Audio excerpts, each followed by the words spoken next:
Hola amigos. Con este vídeo quiero dar a conocer el lado oscuro de la Iglesia y desenmascarar su cruel realidad y su terrible capacidad de represión.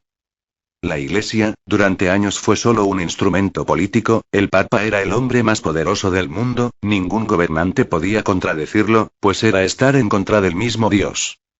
Por conservar el poder, es decir, por conservar el legado de Dios, cometieron cualquier tipo de crímenes. Actualmente se dice que los musulmanes cometen crímenes y actos terroristas, pero estos son en nombre de su fe, la Iglesia los cometía en nombre del dinero. El peor episodio de la Iglesia fue definitivamente el oscurantismo, o la época de la Santa Inquisición, en la cual mataron a más gente de la que mató Hitler, solo por sospecha de brujería o pactos con el diablo. La ciencia y la tecnología eran castigadas, si no iban acorde a las creencias de la Iglesia, como a Galileo que lo condenaron a muerte por decir que la Tierra no era el centro del universo, se salvó, por sus influencias políticas, y porque se retractó de lo que decía. El poder político, económico y social lo tenía la Iglesia católica. Esta manejaba al pueblo, en su forma de pensar y hasta de actuar. Época que muchos historiadores la nombran como tiempos de oscuridad, existieron clases sociales ya que la Iglesia católica decía que los pobres eran pobres, o que los esclavos eran esclavos porque Dios los había traído al mundo para ser así, y que en otras vidas tal vez podrían ser mejores. Hoy en día, la Iglesia ha venido disminuyendo su poder, pero sigue siendo políticamente influyente. Pero la gente, y sobre todo los jóvenes ya no creen en ella. No es exagerado decir que provocaron e incitaron guerras civiles desde el altar, provocando a la gente para matar.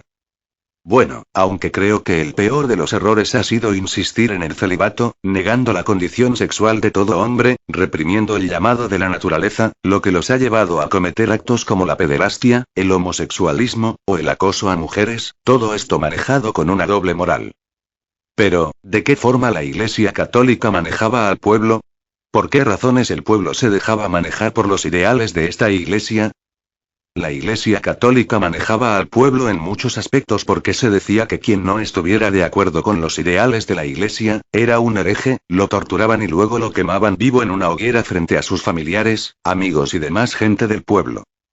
Los esclavos y la servidumbre no poseían libertad, no podían salir de su tierra natal, no los respetaban ni los valoraban como personas o como trabajadores. Los únicos que podían alcanzar a la educación eran el clero, por ello el pueblo era analfabeta y seguía todas las creencias y reglas que la comunidad religiosa indicara. Escondían textos que podrían contradecir los ideales de la Iglesia. Ellos también manejaban la organización de las clases sociales, explicaban que el monarca era el encargado de Dios al mundo, y las ofrendas a los pobres eran las sobras de lo que ellos consumían. Cualquier situación la explicaban teológicamente, es decir, que Dios era el único dueño y él era el que decidía los ideales de aquella época. Las clases bajas no tenían acceso a la educación porque seguramente, el pueblo se rebelaría contra la Iglesia y ésta perdería su poder. Gozaban del poder económico ya que ellos eran los encargados del dinero, el pueblo era obligado a pagar impuestos con objetos o animales. La Iglesia también prohibía que la mujer no llegase virgen al matrimonio, si la descubrían ella iría a la hoguera y la culpaban de bruja o hereje. La mujer siempre tenía una figura malvada ante la sociedad, y la culpaban de los pecados causados por los hombres. Las guerras o cruzadas que realizaban con el fin de defender a Dios, eran para conquistar tierras que nombraban lugares santos. Por donde quisiera que se viera, la Iglesia tenía el poder, ya sea en el ámbito social o en el ámbito de la fe.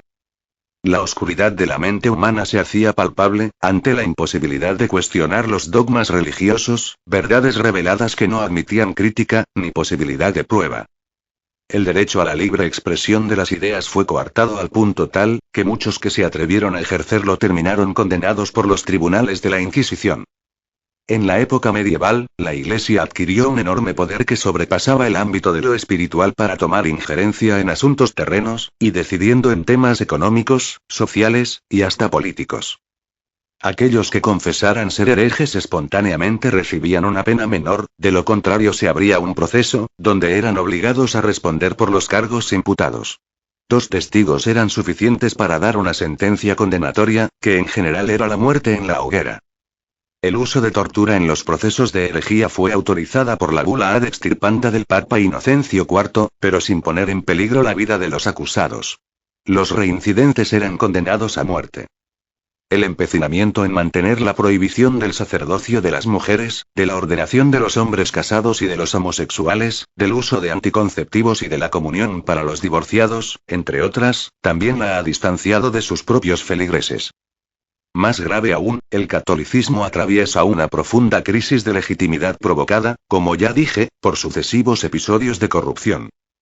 Algo similar ocurre con el abuso de menores, cuyo manejo ha evidenciado una combinación de indiferencia y esfuerzos sistemáticos por ocultar dichos crímenes.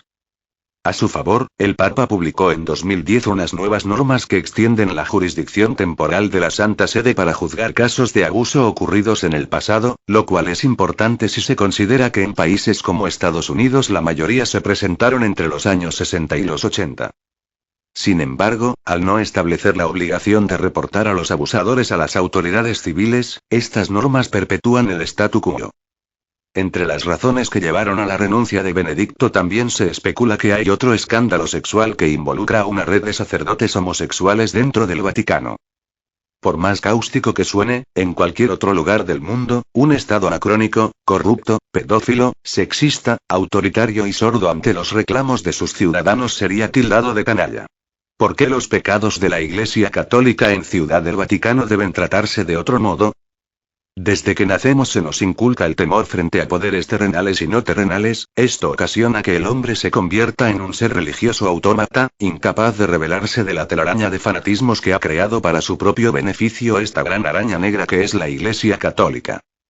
Actualmente, la Iglesia persiste en imponer sus dogmas trasnochados, utilizando las mismas tácticas para someter psicológicamente a las mentes débiles y a todos los que aún sin querer, hacen causa común con esta cúpula mafiosa. Este dogmatismo hipócrita, ha motivado que la Iglesia sea numéricamente grande pero espiritualmente pequeña, utilizando como principal artimaña, el bautismo involuntario de las personas. Los niños son bautizados sin que ellos mismos sean conscientes de lo que le están haciendo, condenándolos a ser de por vida unos títeres más de la Iglesia.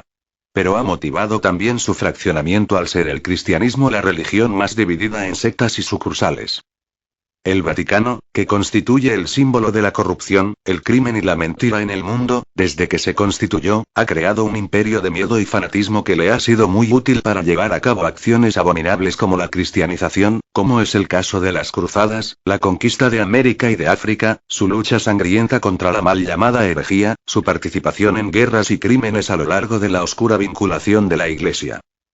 Al mencionar brevemente algunos de los delitos cometidos por la Iglesia a través de la historia, salta la pregunta de quién le dio derecho a realizar tantos crímenes: el derecho a quemar a filósofos y pensadores, el derecho a quemar brujas, el derecho a quemar libros, el derecho a provocar guerras, el derecho a ser cómplices de otros asesinos, el derecho a apropiarse de lo ajeno, el derecho a proteger a curas pervertidos sexuales, el derecho a vivir en medio de la riqueza, el derecho a no pagar impuestos. Afortunadamente muchas de las atrocidades eclesiásticas han salido a la luz, ello impide que las personas de mayor capacidad intelectual caigan en el engaño. El Vaticano y toda su casta de sacerdotes y monjes siguen utilizando el fraude, la mentira y su inseparable hipocresía, para seguir manteniendo en el engaño a la población, todo ello con la finalidad de proteger sus intereses y seguir en el poder, ocultando su malévolo rostro y oscuras intenciones. Ciertamente la Iglesia ha perdido mucho de su poder, de no ser así, hubieran cerrado mi canal, me hubieran acusado de hereje y me habrían quemado en la hoguera. Bueno amigos, esto es todo. Si les gusta, denle manita arriba y comenten. Si no les gusta o se sienten ofendidos, lo siento pero es la verdad.